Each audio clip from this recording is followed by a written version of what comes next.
Yo, what up, what up, what up? Welcome back. Welcome back. I'm back. We're finally back to be able to do stuff. Yo, we got a great show. Man, I missed y'all.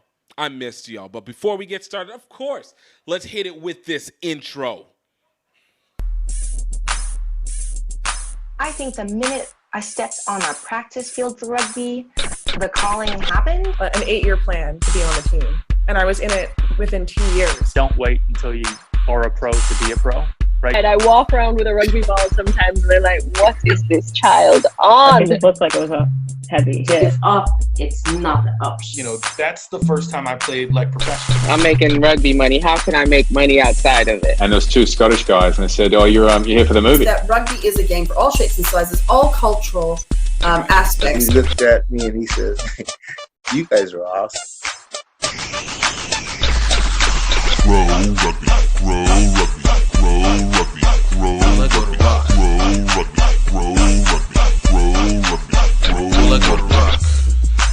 Yo, what is really good? My name is GiftTime, a Baylor. If you don't know, and if you do, man, it is a pleasure to be able to talk and hear with you. I know it has been 2 months since we put our last podcast, almost 3 months since our last podcast. And of course, so much has gone on, namely the HBCU Rugby Classic went off. What an amazing event. It was so great to be able to see people, work with people, great to be back in country for a little bit.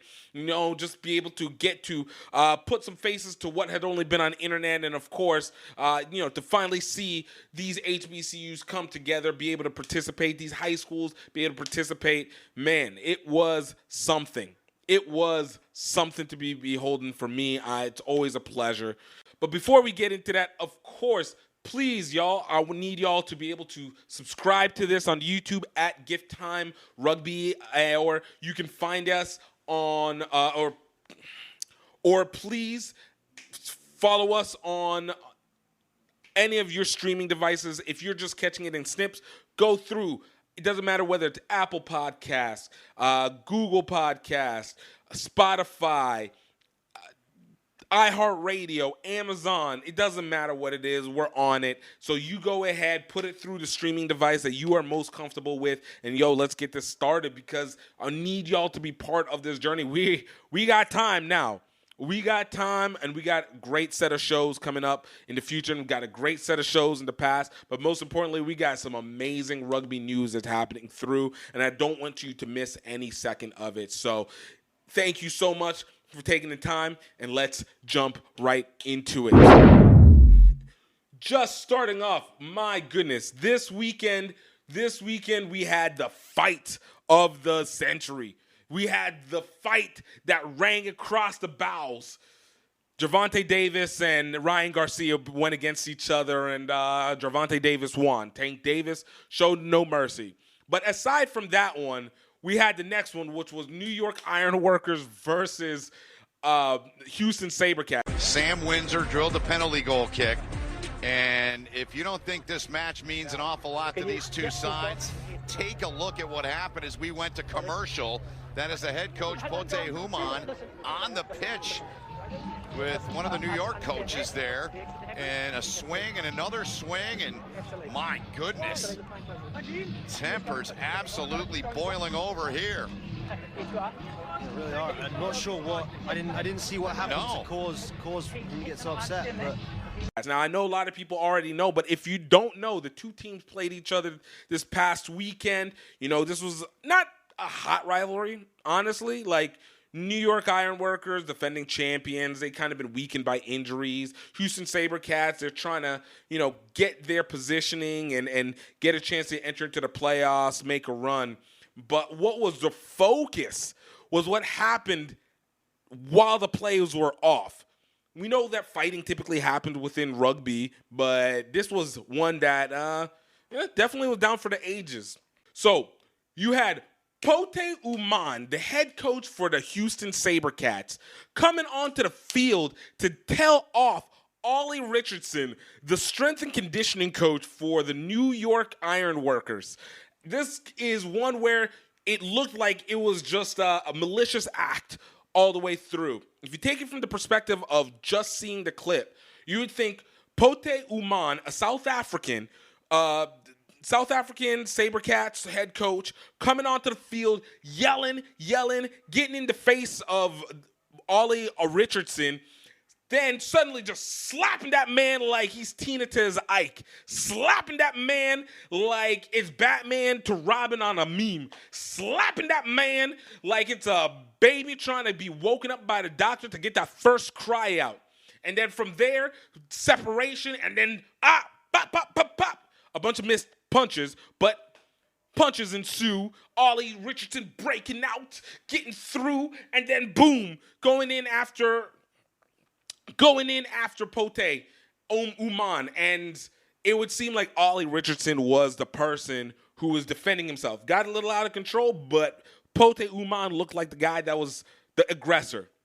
But if you open it up a little bit more, of course, you find out that Pote Uman was coming onto the field to defend his players because Ollie Richardson, during a water break, was talking mad, stupid, crazy-ish to the Sabercats players in the middle of the water break. Uman's not taking any of that ish, and then goes in and gets in front of him.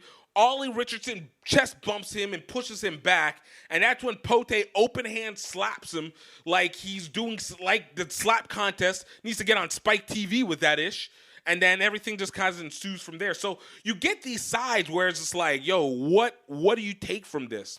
For me, I'm not gonna lie. First thing that came to mind was, thank God, yes, bring the entertainment. Let's go. Let's bring some attention. I mean, yeah, it's not the most great attention, but yo, this is, as one person I know used to say, combat sports with a team. You know, this is a rough sport, so you want to see some action, and on top of that, you want to see passion. So passion from the coaches and the leaders, you know, it's something to be beholden. I do think it's something that you can build on, but at the same time, yo, you're two leaders. Not just two leaders, you're grown-ass men. And grown-ass men who are leaders of other men can't be losing their emotions like that. Can't be going crazy. And especially, you can't be striking people. It doesn't matter whether open hand or closed hand. But the other thing is, yo, once the teams separate themselves, you got to stop it. Like, you can't be, like, throwing people out the way so you can go get your swing while missing, and every single time at that too, which was kind of wild at that, Ollie Richardson, where apparently I saw online that he's supposed to be like an MMA guy. He's supposed to have some solid MMA, but those punches were not connecting, to be honest with you. But it's wild. It's wild. Now, my opinion on the whole thing, after kind of sitting with it, I think it's very obvious that examples have to be made. Uman and Richardson definitely require suspension. Uman 100% should be suspended for the rest of the season. That is just ridiculous. You can't do that. No matter how emotional, how heated you get, you can't open hand strike somebody. You gotta catch yourself a little bit. On the other hand, you know, Ollie Richardson, bruh, there was no need for him to even be there. Like, when you realize it's a water break, and even if you look at the video, put them up, but if you look at the video, the people separating them, there's not a single New York Ironworker that's there to be separated. You know why? Because they were on the other side of the field getting the water break. So if they're on the other side of the field getting the water break, what are you doing over here with the Sabercats? Like, whose head are you trying to get into? You're not getting into anybody's head. So to put that into perspective, you're kind of making yourself the aggressor. And then on top of that, whenever you guys were separated and in a position to just be able to walk away, you went through, threw the players off, and boom, took it out. Like, it's lucky that it didn't increase into becoming like a full-fledged brawl. Because, you know, the rule is, you know, if your team or one of your guys get it in and more people jump in, yo, you got to jump in and, you know, take care of your people. That's teamwork. And, you know, thankfully the Ironworkers were too far away to be able to make the immediate reaction to go in and start the brawl that would have ensued in basically any other situation. But you can't be in that position. So for me, you know, Oman 100% suspended the rest of the season. Richardson, while this man is one of the most qualified strength and conditioning coaches in rugby, man's been all over the world working with the Crusaders, working in South Africa, working in England. Like, this man has been everywhere. but he's probably the grunt that has to take the biggest amount of damage. And it's not about being fair. Sometimes it's just you need to understand where your place is in this whole situation. That's kind of the suckiness of professional sports. You know, I'm one that I thoroughly believe that you know, action makes interest, drama makes reaction, reaction makes eyeballs, and this has certainly done it. But it also has consequences. It's also very unprofessional. It's bad for investors, and it hopefully rallies the fans, but it's bad for casual fandom in and of itself. But in terms of the punishment, I don't know if Ollie Richardson should be allowed to work in the MLR anymore. Now, I don't know how much that means in terms of the world scale, but I think that would be the punishment. Like, we're part of the aggression. You created the second bout, and you got to be out. And on top of that, you're not a major staffer. Like, no offense, but strength and conditioning coaches are a dime a dozen. Regardless of wherever your positionings were, it's strength and conditioning coaches a dime a dozen, which makes you incredibly expendable in terms of the hierarchy. Not to say they don't have value. They have extreme value. Obviously, that's your health. That's keeping the players' bodies in check. That's making sure that the injuries stay low while doing the right exercises. But you can find those. Like, that is a position that has people always ready to go in that because there's a certain framework, even despite the sport. And honestly, as a result, this is the one that takes the biggest grunt. Now, I don't want to just be me, you know, where it's just on me alone to say something. So I had put this up on Instagram. You guys can go at Rugby Swag Show or at GiftTime Rugby. But I put it on, and I wanted to see some other people's opinions on what they thought on this situation. So I asked the question, you know, what a wild weekend. Houston Sabercats got busy this weekend, super unprofessional, but I mean, is this a level of passion that we would need to see more often? Not the results, but the flair. What's your thoughts? Here's what some of the responses were. As a sideline person who has had to manage this type of behavior, no thank you. We do not need more, and it is wildly disruptive to the game. She's not wrong. This is Jessica Malandine. She's not wrong. It's definitely disruptive. It messes up the rhythm of the game. I think the big advantage that came out of this is, you know, Uman making that slap, at least the Sabercats won. Because if you got the slap and you got punched and then you lost the game, like, bruh, that's, can't do that. You gotta step down just on that one. But you won the game. But in terms of that, I do agree with Jessica. Like, the sidelines get really disrupted. It throws off the flow of the game. Barnfire Killer said, hard to coach grown men if you can't control your emotions. Can't argue that point, man. That is real stuff. That is real stuff right there. Like, it's an interesting, especially in a game that requires aggression. You know, you gotta keep yourself together. Slow and Steady said, I like that. New York coach instigated in the Houston huddle, which we talked about. Not really a point, but it's a point made. He who started it didn't finish it and should probably bear the greatest amount of consequences. Arnie Sib said, I hope they don't make it a big deal. A fine, maybe 1 game suspension. I do know that the MLR, said MRL, but I think they definitely meant MLR, can go overboard with their punishment.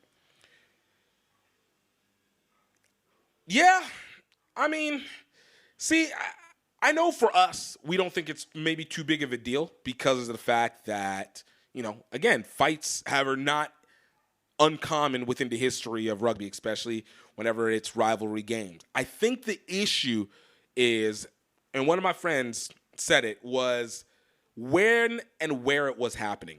If this was on the field of play, you know, and this was between 2 players, the 15 against 15 on that field of play, that makes sense because it's within the game of the action. It's still not condonable, but at least the people that are participating are the ones that have to be on the field. There's almost a hallowed ground situation that goes with it. Shout out Michael Feely. But whenever you're a coach who's coming on to the pitch, who's during an off time whenever the game's not happening, who has no reason to be there, you know, sometimes you gotta set an example. You gotta set an example, you know. Letheries said, no, this is club level antics, which is why professional rugby in the U.S. barely gets respect. It almost feels like table tennis gets more respect than rugby. I agree with the factor that it's very club level antics. I agree that rugby doesn't have the highest amount of, I don't think it's respect. I actually disagree. I think rugby is very well respected in the U.S. It's just not very well known in the U.S. and it doesn't grow. And so in terms of like table tennis is just a far more well-known sport that is more commonly played within a specific group of people and has had more visibility, so more people know and hence give it more attention. But I do think that the fact that it is some club level antics is something to be considered. You're professionals, you know, you really getting paid. I mean, we're on the aspect to try and get more people paid over time, whether D2, professional, D1, club, college, whatever it is. But, you know, there comes requirements that go with it. So I do feel that. Penzamine said, that was shit. Coaches do not make a song and dance in the middle of a match. Again, that's real. Like, yo, it's not about you. Your job is to direct the players. The players do the work on the field. And if it becomes overcrowded, then, you know, you come in, but you want to control the actions. If you can't control yourself, can't control the actions. Thank you to everyone who responded on that. But yeah, like it's real. You've had a little bit of time to be able to think about it. What's your thoughts on it if you get a chance? Hit us up in the DMs on GiftTime Rugby or Rugby Swag Show on Instagram. Or if you're on Twitter, definitely hit us up at GiftTime Rugby. Let's hear what the thoughts are, because this is one of those where it's different. Shout out to my boy JBL, who was like, yo, you should be replaying this on a regular, man. It brings attention, brings national notoriety, and then build off of that. Even if it's a negative, it can be a positive if you swing it right, you know. But there is one thing that was a negative, and I think the slowness of MLR sending a non-condoning response almost immediately, at least a day after the situation had. Should have been there in the morning. Didn't get there until Tuesday. That's not good. You got to be faster than that. If you want to investigate, you can investigate, but you need to put out the letter for your own liability and PR first, and then set everything into motion. But let me know what your thoughts are.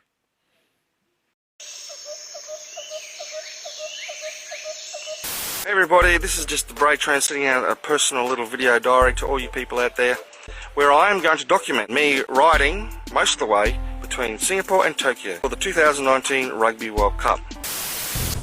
I needed help, and it came from Louisiana. We in Singapore, baby! Gift from GiftTime Rugby USA is a extroverted tour de force. But what unites us is a hunger for adventure. Off to KL, Kuala Lumpur. Gift, where are we? We're in Morning, Vietnam! Mount Fuji, baby! Our love of Asian rugby culture. 1, 2, 3, center!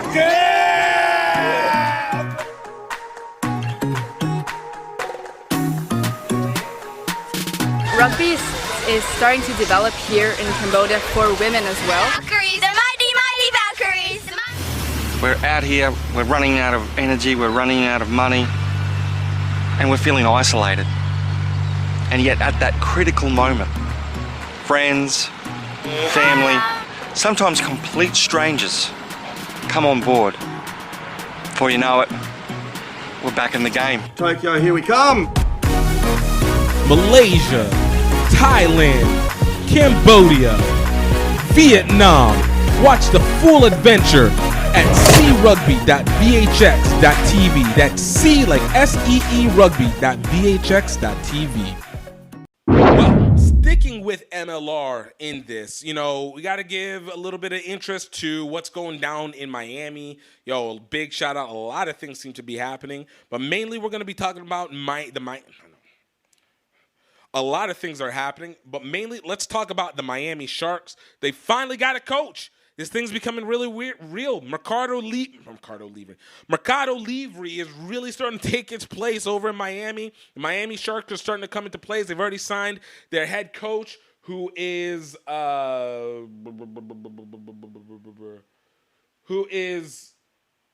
Jose. They already signed their head coach, Jose Pelinka, out of Argentina. Shockers. And they already got another Argentinian player, Tomas Cube, who is a scrum half from Argentina. This is going to be an Argentina side. This is going to be Argentina side part 2. They already did it. They got the Jaguars. They got Selknam. They got Dogos. They're like, oh, we can't do this for Super Rugby anymore. So let's take it up to the MLR and just basically ship the same guys over there. Hey, shout out to Argentina. You got no money, but you have the ability to spread around like wildfire, man. Kudos. But it's good to see the development happening. I'm really interested to see how they're going to engage with the community, because that, as much as these signings are big, it's a community that's going to make the difference. In Miami is not, ironically, a great sports town for sports that people don't connect with. Basketball's always felt it unless the Heats are good. Is good. The Miami Marlins are completely disliked, despite the fact that you had Cubans. You would think the baseball connection would have worked, but the Marlins are not paid attention to at all. The Dolphins are here and there, but that's the NFL. So there's always going to be like a sold out stadium for the NFL. That's just, in it. So with rugby, entering in, rugby is not a really grandiose sport within the Latin American community, but there's so much potential for being able to have that connection, similar to what Atlanta's MLS team did, and being this like conduit for all the transports to be able to get behind, because Atlanta is such a transient city that nobody's really from there. So people like the Falcons and everybody get hit because they have such legacy. This could be, but the Atlanta MLS team has 70,000 people there on a regular basis because everybody feels connected to it because they were there at the beginning. This could be the same thing with the Miami Sharks, but it really is going to depend. How are you going to be able to connect in? What is going to be your message? What is the attitude that you're going to be bringing in? And that's why I'm interested, even with the number of Argentinians that are going to be a part of it. Are you just creating an Argentinian U.S. side, or are you trying to create a side that is going to be representative of that city? Because that is a swag level that they are going to need to rise up on. They got to get themselves right. What's your thing? I want to know from the Miami people, all those South Florida people out there, like, what's your thoughts? Like, I get that, there's an excitement of an MLR team because Florida tends to get kind of put to the side when it comes to the development of rugby. They got a lot of rugby happening there, but because they're so far from the rest of the U.S., they don't really always transit up. And so they stay isolated because they got the space and the room to do it. But with the Sharks, I want to know what it is, because that means that more people are going to be heading down to watch games whenever those competitions happen. Let's talk about what's going on in college rugby. So first and foremost, we have the College Rugby America's Association 15th Championship happening May 7th and 8th. That's 2 weeks from now. We have the Collegiate Rugby Championship 7s happening this weekend, 28th through the 30th in Washington, D.C. Man, the reason why I talk about this is not, every year there's great teams being a part of it, but we got history making, especially as an HBCU promoter, HBCU rugby elevator, supporter, aficionado, whatever you want to call it.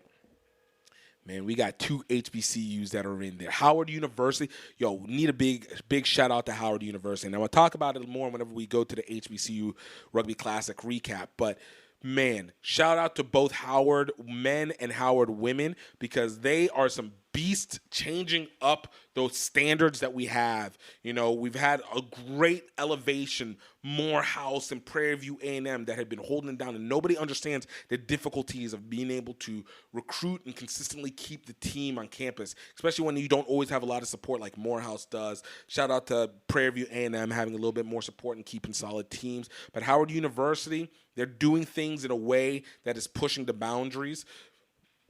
What I mean is Howard University women won their East Regional D2 championships, blowing out teams in University of North Carolina, Charlotte, 46-0, and Appalachian State, 43-26. And if you guys don't know, those are actually legitimately good teams in the D2 space. They have constantly been in the playoffs every single year, especially Appalachian State that has made it to national championships, have made it to deep into the Nationals playoffs. But this is one where this Howard University team that's been around for a year and a half, shout out to Catherine Aversano, the coach, shout out to Takundo Rasiki, the captain and founder for the initial founder for this team. They have done something. They completely cleared out Maryland. They perfected Maryland. They said, you're not playing with us. And to see that they're about to be into national title contention this early, and also the fact that they may possibly be in the contention of being the first, let me repeat that, the first in 156 years, the first Howard University women's team to make a national championship and win it would be mind-blowing. On the other side of it, Howard men. This is another team, about a year and a half. They've been slowly building up. This year they've been working on sevens. Came into the HBCU Rugby Classic as the host. Took time to be able to help and work and create it. But in this moment, they've been steadily making their marks throughout the MARC division. And to know that they, as a hometown favorite, because the CRCs are taking place in D.C., like I said earlier, they ended up being able to be the 8th seed in the men's Premier Sevens division, taking on Wheeling, which is a tough team. It's a tough team. But I will tell you this. Don't underestimate Howard University men. Those are some guys that are very quick. They're much stronger than they look. And they will get through your defenses far easier than you think they will. They are not one to be played with. Shout out to Daniel Davalier, the captain, HBCU Rugby Classic, MVP, Howard Men's Rugby, HBCU Rugby Classic champs. This is a legitimate team that could pull some upsets. They'll definitely surprise some people, and it'll be great that they'll have a center stage in that. It is something to do. So shout out to NCR for getting them in, but more importantly, shout out to Howard University men for just working their asses off to be able to get there. That is just legit. Just get the round of applause to the Howard Rugby program as a whole. Man, they're setting a standard that we're trying to be able to create and replicate for the rest of the other HBCUs that are rugby capable. But even within the playoff set, we want to talk. There's not really much to talk because I don't have details like that. I'm not the greatest analyst. I'm just here to give the opinion. But the CRAA Division I championships, Navy Rugby taking on Cal Berkeley. Talk about a matchup that we hadn't been able to see for a long time, in the sense that there's been a changeup. For how long have we been getting Lindenwood versus Life? I feel like it was basically for 7 years straight that we got Lindenwood versus Life. And in the last 2 years post-COVID, we got last year, well, not last 2 years post-COVID, but last 2 years post-COVID. Last year we had Army coming out of nowhere, a team that's always been strong. They've always been strong, but they've somehow just never been able to get over the hump of being a title contender. Army comes on strong, boom, is able to get their national championship. Shout out to the coaches out there. But able to get their first championship for Army. Great setup. What happens? This is why we need rivalries. What happens the following year? Navy says, bet, I see you. moves Navy Rugby, run by Gavin McKee, up to varsity. I'm sure they'll say they've been planning it all along, but hey, look, we know that the branches got their rivalries. Army versus Navy, Air Force versus everyone, Marines versus Air Force, and then Coast Guard, you exist. You exist alongside with Space Force. Stay strong. But Navy moves up. Now, look at them. Came through a close battle against Lindenwood University. Close battle against Lindenwood to get over to take on Cal Berkeley. And I'll say this is going to be controversial. You know, somebody might say something, and I'm okay with it. I'm going to consider whatever happens. If Cal Berkeley wins this, I'm going to consider this maybe their first legitimate national championship. Stop. Wait. What? They've got like 15 national championships going back until like 1920-something. Why would this be it? You know why? Because in all those other situations, I put it up there with, if you guys know University of Alabama football and the amount of championships that they claim, UCLA basketball, the amount of championships they claim, those are times whenever the competition was just weak. You can say, well, they can only do what they can do against the best. Of course. But now we're talking about modern era, all right? There's a past, and now we got modern era. And I'm going to say the same thing for Cal Berkeley, because since the rise of Life University, of Lindenwood University, the rise of St. Mary's and BYU before they age-graded BYU out, and, you know, a lot of those 28 and 29-year-olds are no longer able to play for them. You know, Cal Berkeley obviously was crushing people. They were crushing. They were the best team. They were a varsity team, self-built. They're basically the blueprint for how to be able to build a rugby program. Absolutely no doubt. They are the blueprint. But even in that early days, like we're talking about, let's take it up to 2010s. The 2010s, the main competition they had was in the Super Cup, Super Cup or whatever it was called, that they had, where it was like a select amount of sides, but it was never your like best side. I mean, you got an Arkansas State here and there, but like, again, they didn't go against the Lindenwoods, the Life Universities. They didn't really go about to St. Mary's and all that. They had like their own independent division, and they went into that before that thing kind of dismantled all across the board. So them winning those championships, regardless of what you say, there's very few great college rugby teams that are great college rugby programs at this point. And if you're not going against any of them, that's a problem, in my opinion. Like, no offense to those that they beat, but it's a problem. That's where you go through. So in this situation where they got through that gate, man, big shout-outs to Cal Berkeley to make it there. But big shout-outs to Navy, because I think this is one of the first times Navy's been in the national championships, if I recall correctly. And, you know, they have been strikingly dominant. They are a precise team, and it's nice to see them make it over the hump. So I'm looking forward to May 7th for that one. And then for the women's D1 select side, of course, who is it? Lindenwood and Life University. This one I'm actually now, I don't even think either of the original coaches, Billy Nicholas and Rosalind Shaw, are no longer the coaches. This programs are basically just running on their own. We do need to work on building up more women's rugby, because I need to see these two behemoths kind of fall, because at this point, I think Lindenwood might have the overall results from the women's side in terms of the win-loss ratio over the course of the last 10 years. And, it's shout out because those are immaculately made programs by immaculate people. Those are two of my peoples, Rosalind Chow and Billy Nicholas. Those are my people. But I need some other programs to come and disrupt this. Like the men's D1 now has become interesting because it's not Lindenwood and Life University. The fact that neither of those teams are in there is amazing, and it makes it worth watching all over again. So I need some women's team to disrupt it. Let's make this happen, man.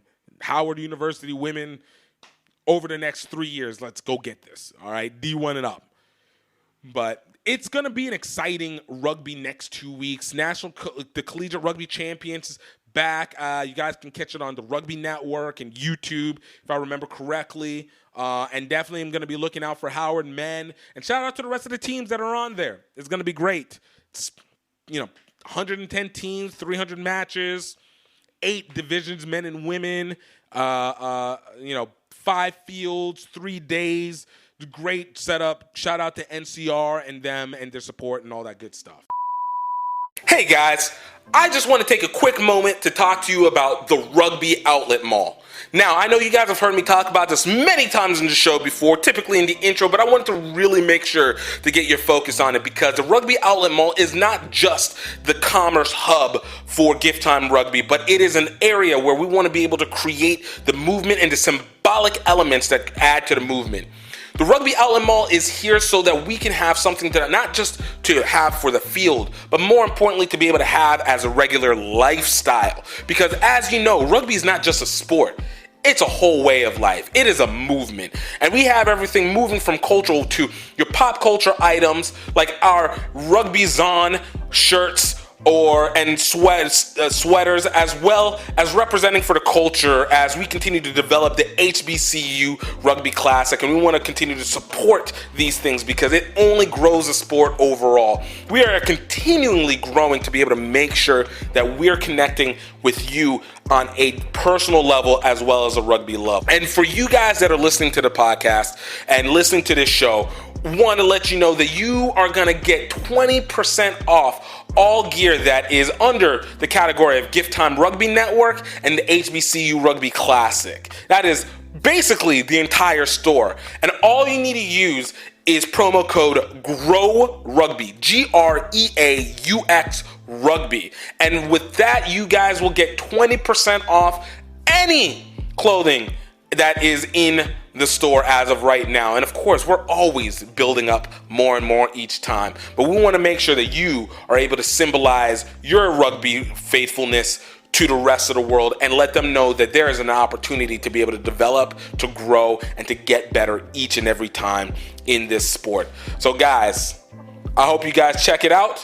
Definitely go, and you guys can go to www.rugbyoutletmall.com. That is rugbyoutletmall.com.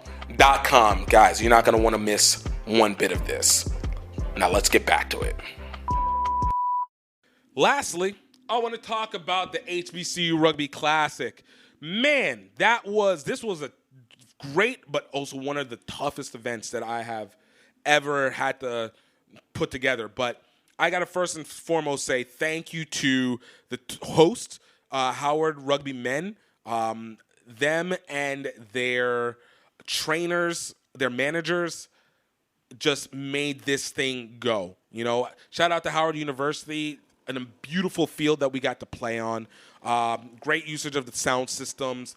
Shout out to the video production team. We're still working on getting our video back because this is what part of the process of being an independent promoter for this kind of stuff. But they did a great job, especially in a pinch.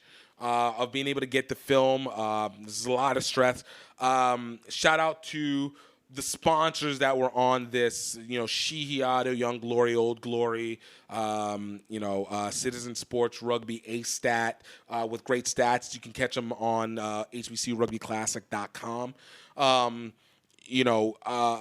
Jamaica Tourist Board, USPS Federal Credit Union, Davalier Law Group, My Life Shirts, created the shirts for the referees. Man, it was a lot of people putting to work. Shout out to the teams. Man, University of Maine Farmington was the women's team that we came in with to be able to compete against Howard women. And the battle that they had to get, the obstacles they had to get to make it happen, especially that they're not an HBCU team. And they are very obscure, and not much is known about them, but they are feisty. And they came to play. Man, big shout-outs to them. Shout-outs to Howard Rugby Women. There was a lot of confusion that happened during this event. I'll talk about it a little bit more, but the patience and ability to work with us, and anybody could have quit and just left at that point, but I'm really glad that they stuck through.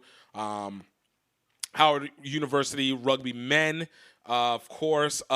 Big shout out to Morehouse College. Man, bringing the return. There's one thing that can always be sure, that there's always been a HBCU team that was there from the very beginning. That was there last time, 2021. It's been 2 years since my last HBCU Rugby Classic. And then before that, it was 2 years before that because of the pandemic. But, man, Morehouse really made an effort to get up there, and they came in and they came to play.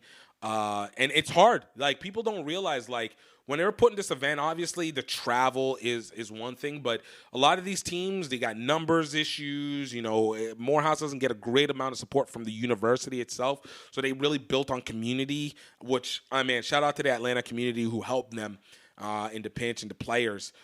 They got a great set of guys that are going to be playing for them, so I look forward to seeing more of them as the future comes. But they made it up at the last second, able to get it all together. You know, it was huge appreciation to them.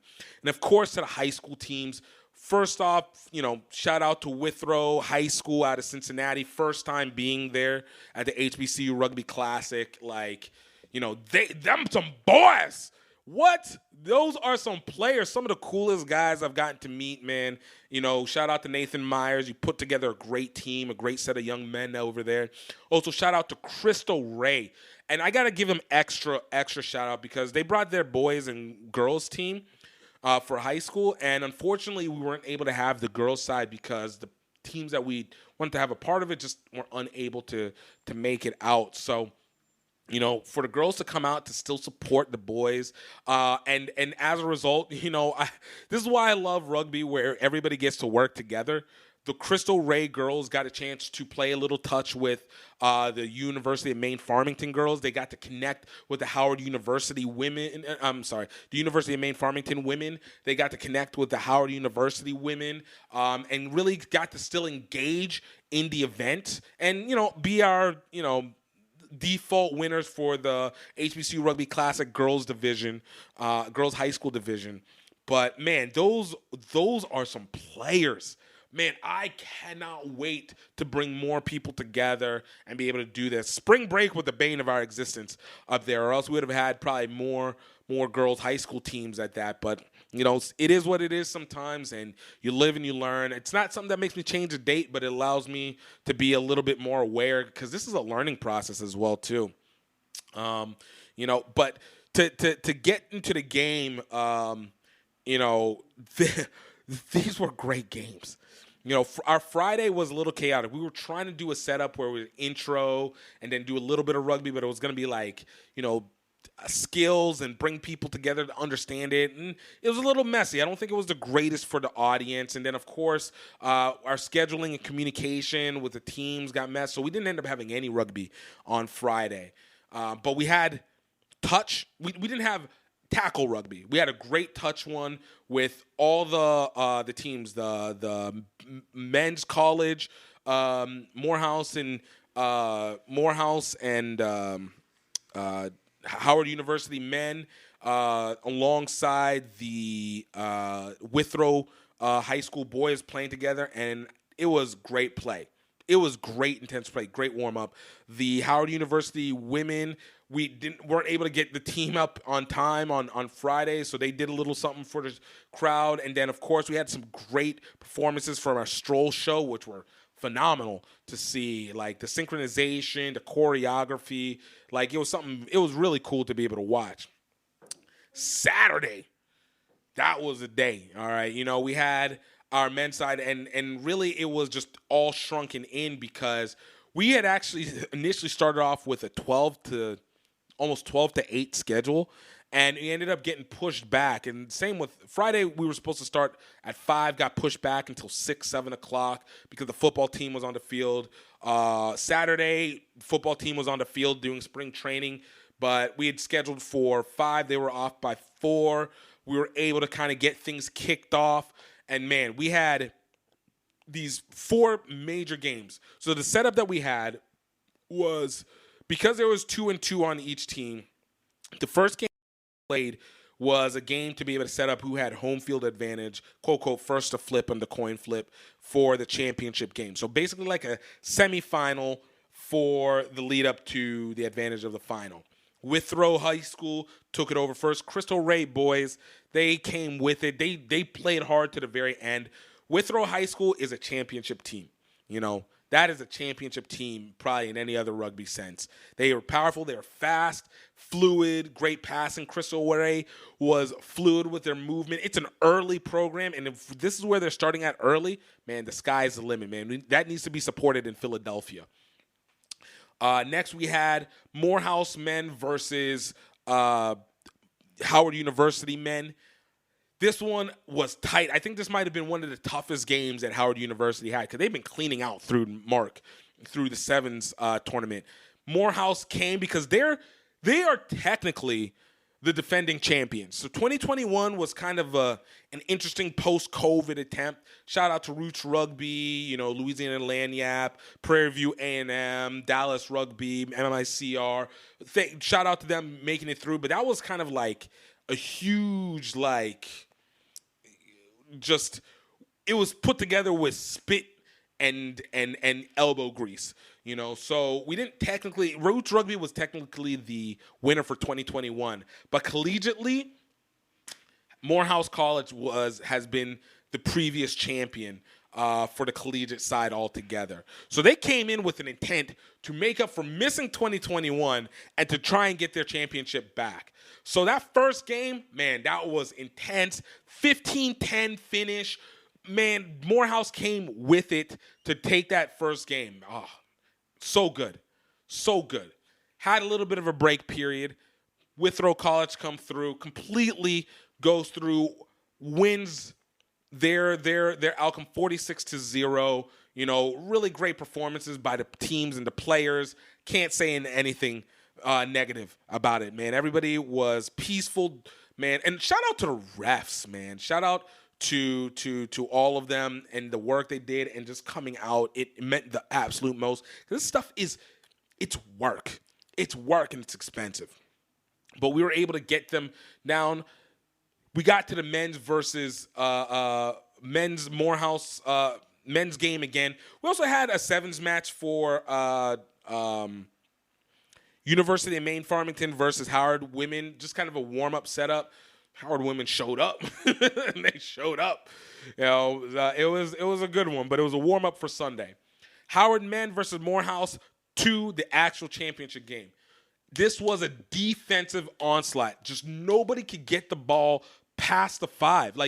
They couldn't get it over the line. You got it to the edge, penalties. Got it back, penalties. Man, it was a tough one to be able to see in terms of the play, but it was exciting. Man, it was anybody's game.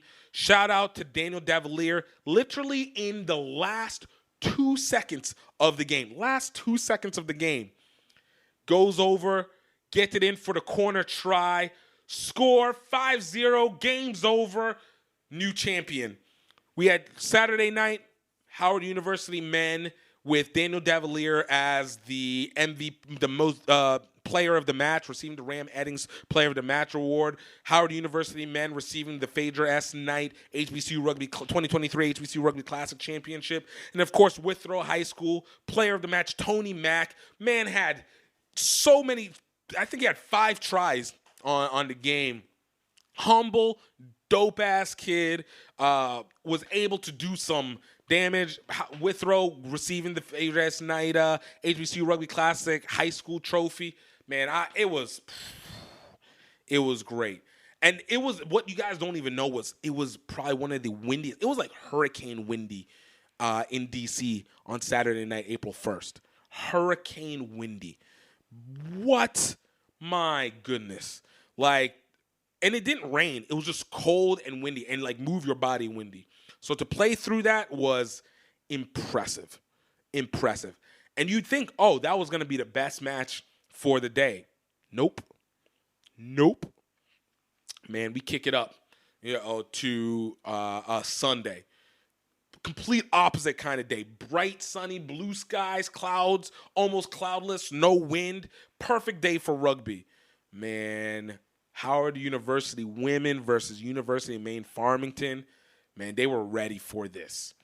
First game, Howard University women. This is one, like I said, sets up to get the home field advantage. Howard University women came out strong, big runs. Got to shout out Cam Holliday because she's a tackle breaker.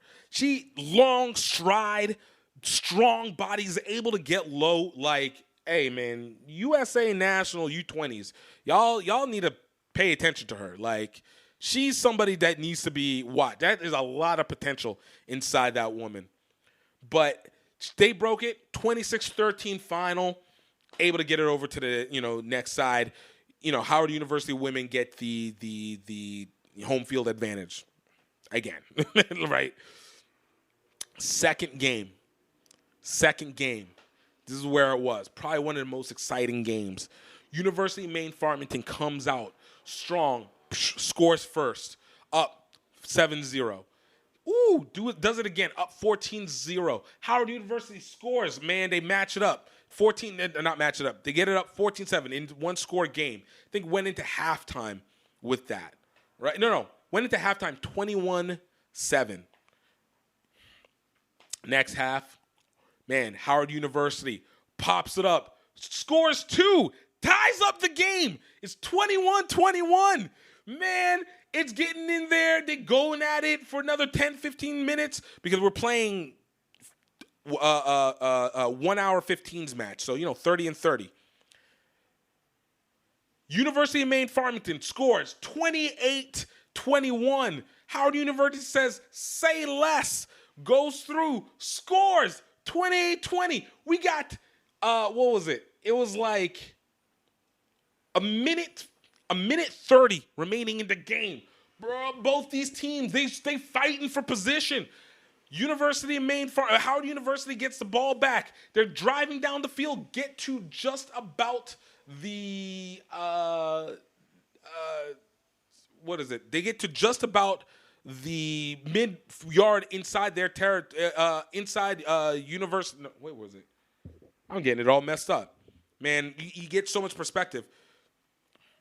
It was, University of Maine Farmington had the ball. No, it was Howard University. Howard University has the ball. They're inside their own territory, driving it up. They're driving it slowly, trying to get the clock, try and get through, get that, just to get the points.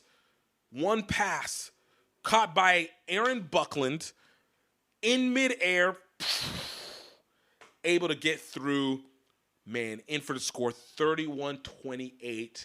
5 seconds remaining on the clock. They make the extra point. No, they missed the extra. They missed the extra. It goes back to the University of Maine Farmington and kicked out, and it's kicked out. University of Maine Farmington takes the win in a close matchup. Man, it was so great. I can't wait to get the footage out. Man. It was so great. These teams played hard, man. The spectators, they were great. I appreciate every one of them to coming. Oh, man, I was so happy. It was weird to have a non-HBCU team playing and winning it all, but it was dope.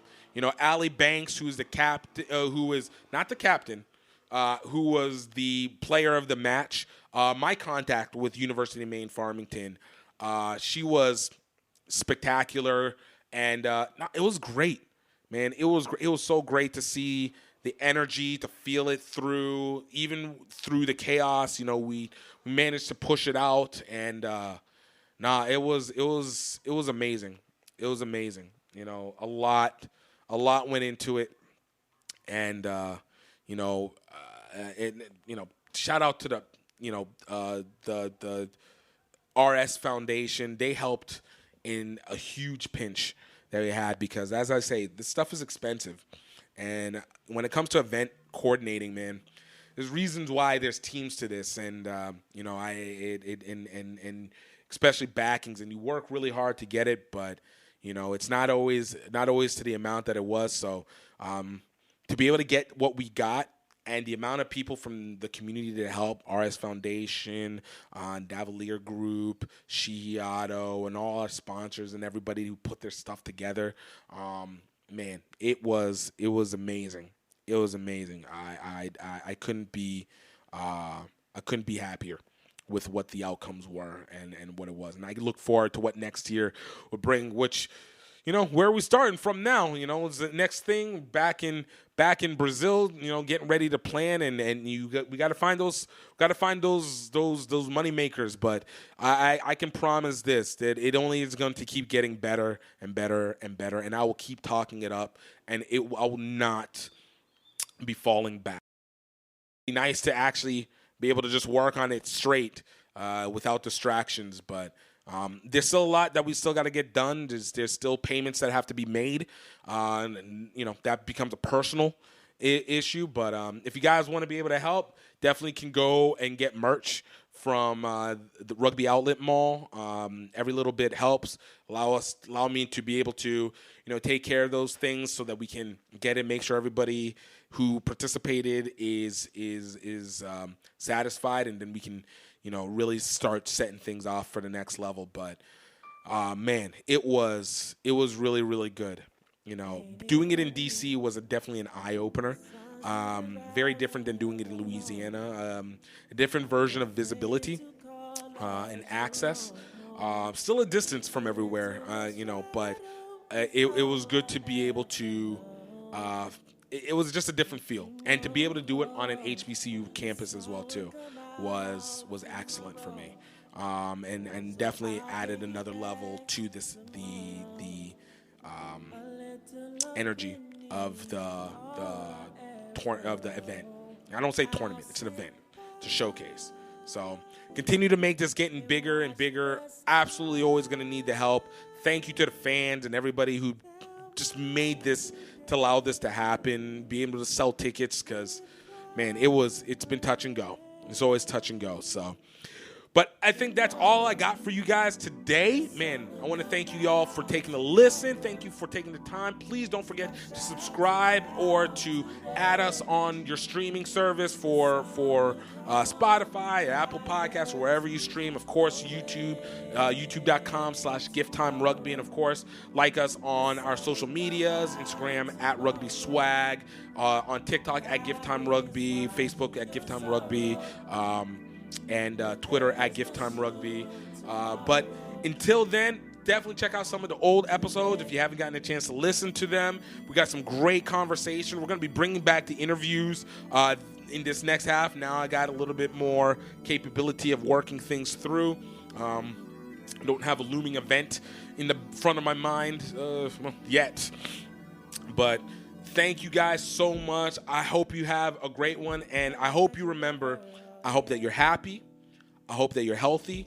And most importantly, I hope that you know that you are absolutely, truly, highly favored.